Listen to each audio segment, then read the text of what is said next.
Good morning, everyone. My name is Cindy Valentine. I am the education manager here at JA Inspire. We are so excited to have you here with us this morning for our live webinar on growing the leader in you. Before we get started, I want to remind everyone that we will have the live Q&A feature available for you to post any of your questions. So as you're listening to our speaker today, please use the Q&A feature to post those questions. And then at the end of our session, our speaker today will answer those questions live.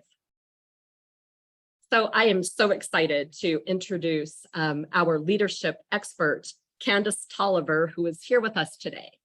She is a Phoenix native, an experienced educator, and entrepreneur. She is the founder of Love, Lead, Transform. She values educating others so they can be active leaders in their families and communities. I'd like to present my former student and great friend, Candice Tolliver.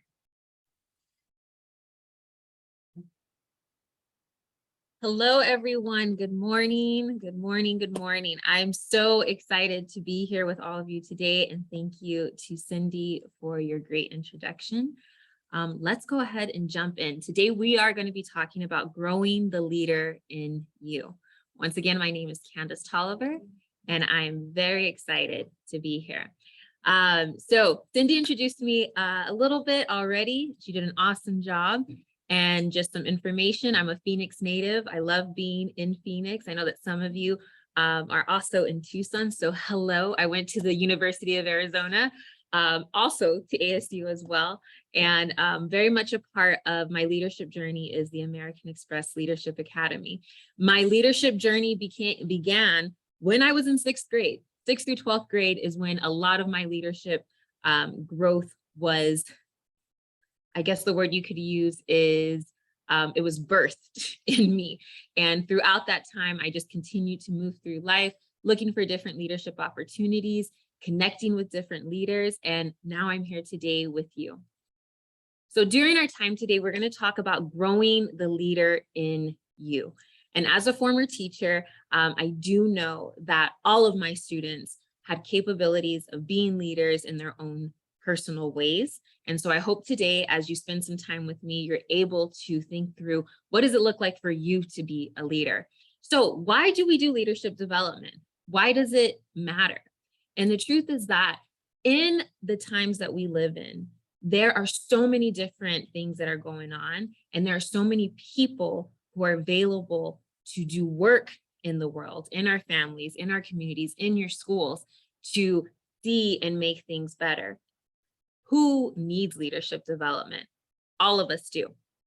Adults, children, our youth, everyone needs leadership development. Where does leadership development happen? It happens everywhere. And how does it happen? It happens through us being intentional and strategic about growing ourselves, which is what we're going to talk a lot about today. So my formula for growing the leader in you is through love, leadership, and transformation. So I'm going to say that one more time. Love, leadership, and transformation. You're going to hear these 3 words often throughout this presentation, and I'm going to go ahead and start with love. So we'll start with the definition. As I told you, I'm a teacher, and so we are going to be defining words. And when you think about the word love, I don't mean in a way that is romantic or a way that's googly eyes. But when I talk about love as far as leadership development, love is a behavior and a choice to respect the dignity of an individual. So how do you grow this in your life? In 2 ways. One way is towards yourself, and then the other way is towards others. So how do we show love towards ourselves? We surround ourselves with encouragement. Specific ways you can do this is choosing the positive. So I want you to think about the stimuli that you encounter throughout your life. So whether it's music, movies, friendships, all of these different parts of your life are going to impact you. And then ask yourself, are they positive? Are they sending messages to you that are positive or negative? The second part is to participate in healthy activities. And these healthy activities can range from physically healthy activities, the food that you're eating, or doing different types of exercises, but it could also be mental activities as well. And so when we do these two things, we can choose the positive, we can participate in healthy activities. This helps to surround ourselves with encouragement and helps us to show love towards ourselves. So what does this look like for others? Look for ways to be curious and compassionate instead of judgmental. Now, I have taught for quite some time. And so I do know that judgment is very easy to do. We judge ourselves and we judge others, and it seems to be what we naturally lean towards. So remember in the beginning, I talked to you about leadership development and how we have to practice it. We have to practice to be active people who look for ways for us to be more curious. So how do we do this? One is embracing diversity. You know, I love to go hiking. And so when I go hiking, I see all different types of wildflowers. I can look at the mountains and see one type of color. I can look at the ground and see something else. I see different types of animals while I'm on my hike. And this shows the diverse landscape of the desert. And so I want you to challenge yourself that when you're looking for ways to show love to other people, ask yourself, are you embracing diversity? And then the other thing you can do is volunteer. Now, we talk about volunteerism all the time, right? Especially in high school, if you're trying to get some hours in for volunteer work, but it really does allow you to get to know people who are different than you, to join together and work towards a similar cause. And it helps you to build some empathy, and it helps you to build compassion for people who are different than you. And so now we've talked about the love part. We're going to go straight into the lead. So what does it mean to lead, or what is leading?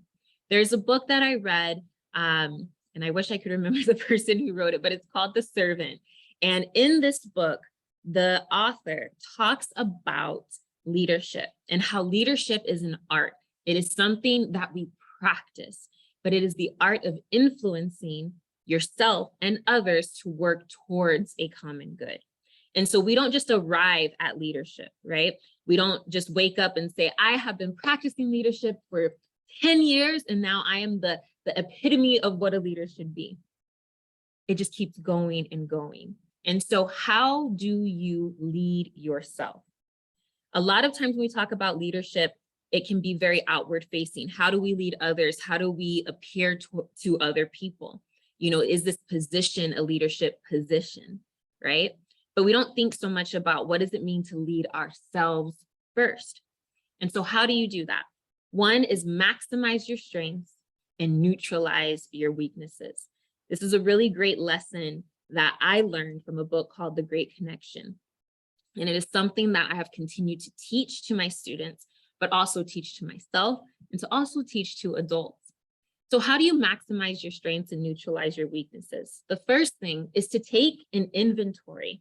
Take an inventory of the things that you're really good at, that you spend a lot of time doing, that you find yourself not counting the hours that you're getting better at it, but instead you look forward to practicing that thing.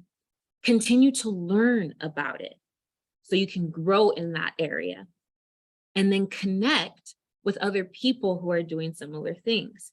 This is how you maximize your strengths. This is also a way that you can build confidence in leading yourself. The other thing that you can do is, we don't like to talk about weaknesses too much because, you know, they're weaknesses and people feel uncomfortable about that, which is normal. But the cool thing is that when you recognize what your weaknesses are, you can then learn to neutralize them. So as you notice, I didn't say you get rid of them, because I just feel like strengths and weaknesses are going to be a part of our lives consistently. But we can look at ways to not allow our weaknesses to be this big, right? And to maybe be a little smaller so that they're not impacting us personally at such a great extent. And so how do you do that? Ask for help and utilize your resources. So there are certain things that I'm not very good at. I know that it is not my strength. And so what I do is I reach out to someone who is good at that thing and I say, hey, do you have some tips for me? And for some of you, that might be, think about your classes. Maybe there's a subject that is a little bit difficult for you. Is there someone that you know in that class who seems to be doing very well? And can you reach out to them and say, hey, can we study together? Or do you have any tips on understanding this formula or understanding this literary device? I used to be an English teacher, but it's just reaching out and asking for help. And the other part is utilize your resources. We've got things like YouTube, and we've got, the internet, and there's so many different ways for us to learn something that we don't know. And this leads me to the next part of leading others, right? Once we can lead ourselves very well, then that can help to push out and help us to lead other people. So use your influence positively to create intentional connections. When we influence, we don't really get a choice. So influence in itself is always happening. Right now, wherever you're sitting, you are influencing the people around you. Your teacher is influencing you. You are influencing your teacher. When you go to lunch, you are all influencing each other. And so you don't get a choice in that, but where you do get a choice is whether your influence is going to be positive or it's going to be negative. So I want you to think about that when it comes to leading other people. So the first thing is to be strategic about how you lead others. Be mindful, be aware. How am I showing up in this space? When you're having conversations with each other, am I being a good listener? Am I actively listening, or am I distracted?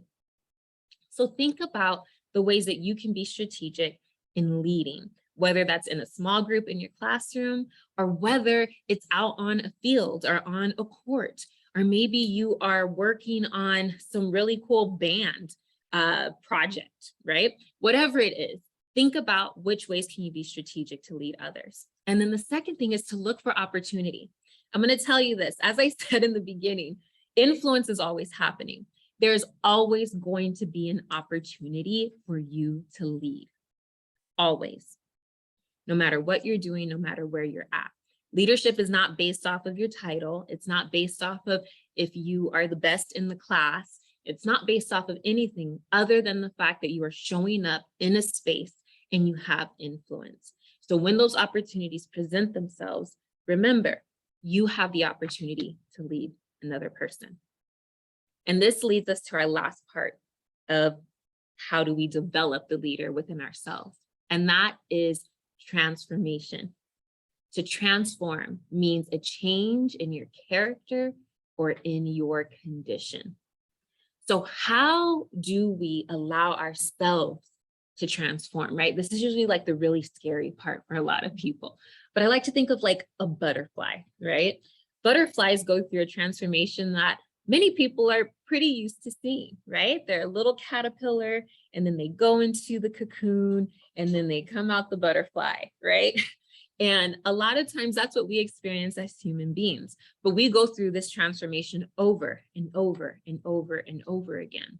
And growing the leader in you is recognizing that transformation can happen.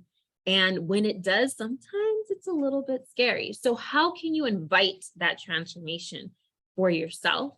Is to allow yourself to change and to grow.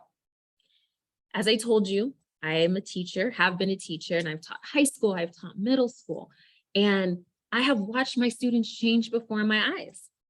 And the truth is that change that's happening with us can be very uncomfortable. And so the first tip I have for you when it comes to this is get comfortable with being uncomfortable. Just know that transformation as it's happening is not always comfortable. I imagine that caterpillar in the cocoon. I don't think that would be very fun, right? But what's on the other side of that is something that's really beautiful. And then the second tip I have for you is to go through the process. Don't go around it, don't see it and then walk away from it, but go through the process. Get people around you who support you as you're changing. And this leads us to how do we allow others to experience transformation?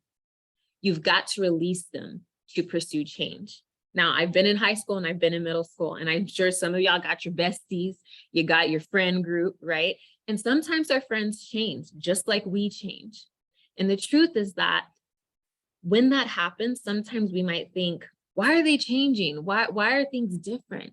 And y'all, it's okay, because as we grow and as we become better, as we navigate through life situations, we are going to change. And as we are thinking about our own leadership and growing as leaders, we are going to change. Some things that were important to us are not going to be important anymore, and it's going to move into something else. And the thing is that as long as this change is pushing an individual to do good for themselves and for others, the tips that I have for you here are to be an encourager. If you see that your friend is doing something that is making their life better, encourage them in that change. Because guess what? We just talked about this. Change is scary for everyone, even if it's a good thing. And then the second part is acknowledge that change is a part of life. And this helps us to navigate as leaders, that as we start to grow and change, that this is a part of a very regular cycle that we all go through.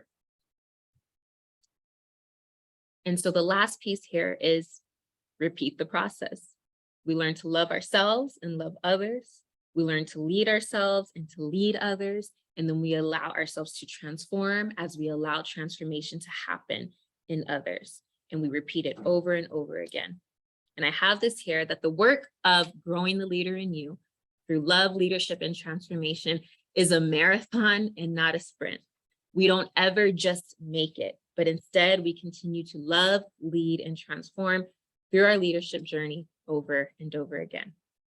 And I thank you so much that you spent your time with me this morning. I thank your teachers. I thank everyone involved for allowing this time together to happen. And please remember that through your leadership journey, I am rooting for you always. Thank you so much.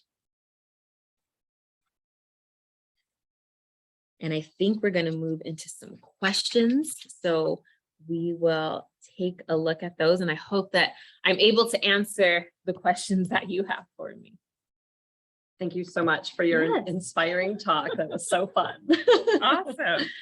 So a couple questions. One would be, how can I meet leaders in my own community? You know, this is a good question. I think a big part of meeting leaders in your community is similar to what I mentioned before. So looking for opportunity.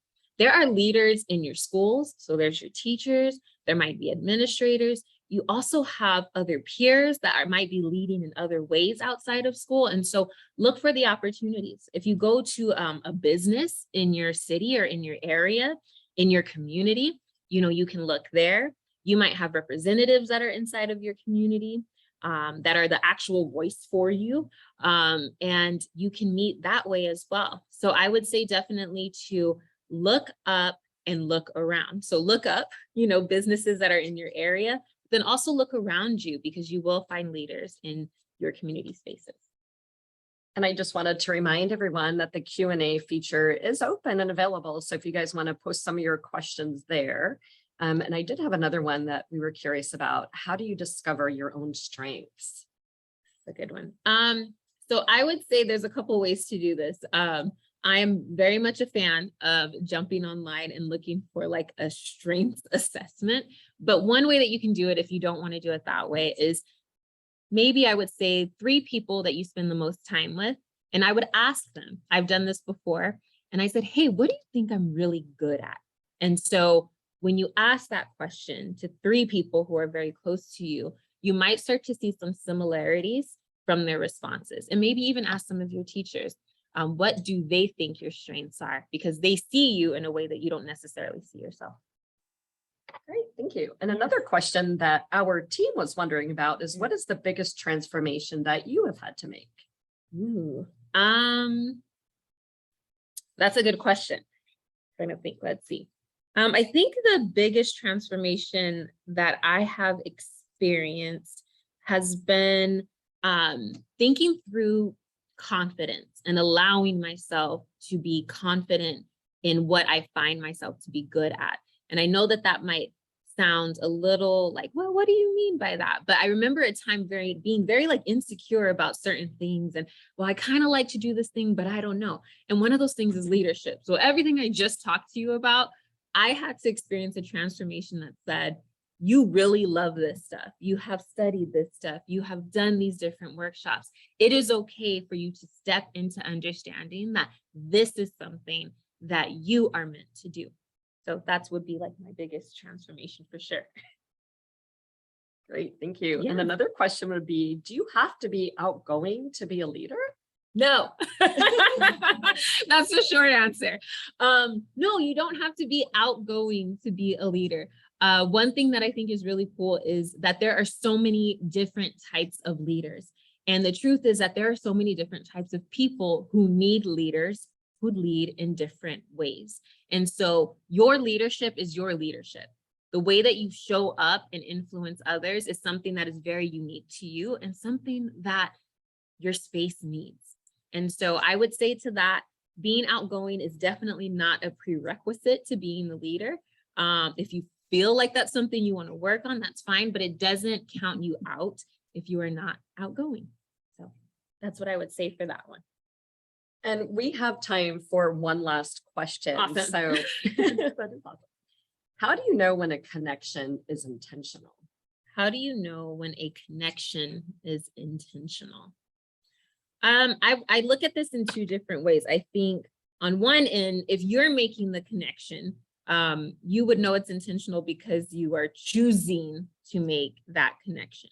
So I would think more in the mind frame of, is this something that is going to contribute to the growing the leader in myself? Is this going to be something that is positive for me? Is this going to be something that is positive for them? And then that is an intentional connection, because you are going to meet people all the time, right? But it's important for you to identify, what are my values? What is my mission in life? What is my vision for my life? And is this connection one that is going to be intentional and strategic, not in a way of taking something from someone, but instead lifting both of you up? So that's how I would answer that question. Yeah, awesome. All right. Well, we would really like to thank Candice for coming here today and giving her amazing and inspiring talk on developing the Awesome. leader in you. Awesome. And we hope that you join us here. Our next webinar is October 31st. Yes, that is Halloween. And we will be here wearing costumes if you would like to see that. Very cool. And our host that day will be Amazon. So you'll get to learn about what it's like to have a career working at Amazon. Again, thank you so much for joining us today. Thank you, everyone. Bye.